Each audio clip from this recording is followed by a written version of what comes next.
তোকে ইট বলতে কে বললো? কোন শুয়ারের বাচ্চা এত সাহস? কন্ট্রাক্টর বললো। কন্ট্রাক্টর না বাল, ওর কাজের সম্বন্ধে কোনো জ্ঞান নাই।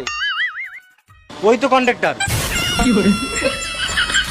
না না, আমি কিছু শুনিই নাই, বলো কি বলছিলে? কই আমি কিছু বলিই নাই।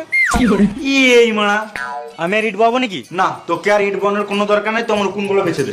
বেশ ঠিক আছে, চলো। হাট বোকা চোদা। আর মিস্ত্রি, আজকে প্লাস্টার করার দরকার নাই, কাল তো সারাদিন এইটুকু পারা প্লাস্টার করেছো। তুমি কি বলতে চাইছো আমি কাজে ফাঁকি মারছি? গান মার আগে ঘর চললাম, তুমি আলাদা মিস্ত্রি দেখে লাগো। না না, ভালোই প্লাস্টার হয়েছে, দারুণ কাজ করছো।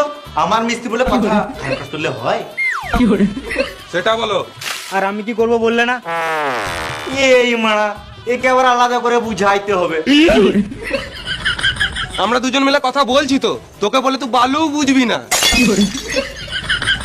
মিস্ত্রি, তোমাকে আজকে আর প্লাস্টার করতে হবে না, একটা রুমে ভুল করে দুটো দরজা হয়ে গেছে, তুমি একটা দরজা ইট দিয়ে বন্ধ করে দাও। ঠিক আছে, এ ইট বারে।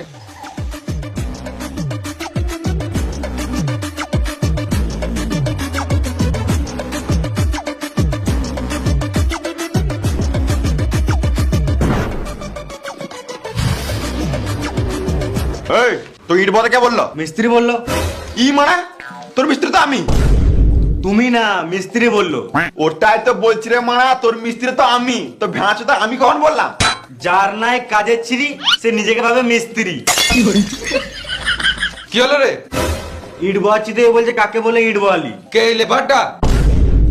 লেবার বলবে না। খেপা চুদা, একে তো লেটে কাজে আসবে, আবার নিজেকে মিস্ত্রি ভাবছে। হুম, চুপ করে কাজে লাগ। শুধু বলতে কাজ কর, কি করবো সেটা তো বলো। যা বালি বহাগা।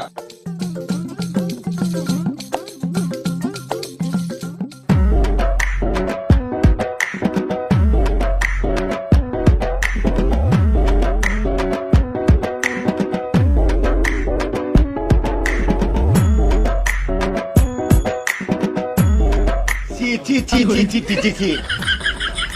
আরে না না ভাই, কি হলো? কোন শুয়োরের বাচ্চা বাড়িতে হেগেছে? আমি? ছি মারা।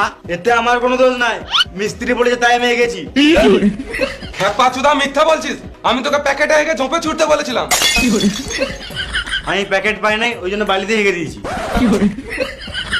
যাই তাহলে চানটা করে আসি। এই শুয়োরের বাচ্চা একটা বাহানা পেলেই ফাঁকি মারা শুরু। চুপচাপ হাতটা মুছে কাজে লাগ।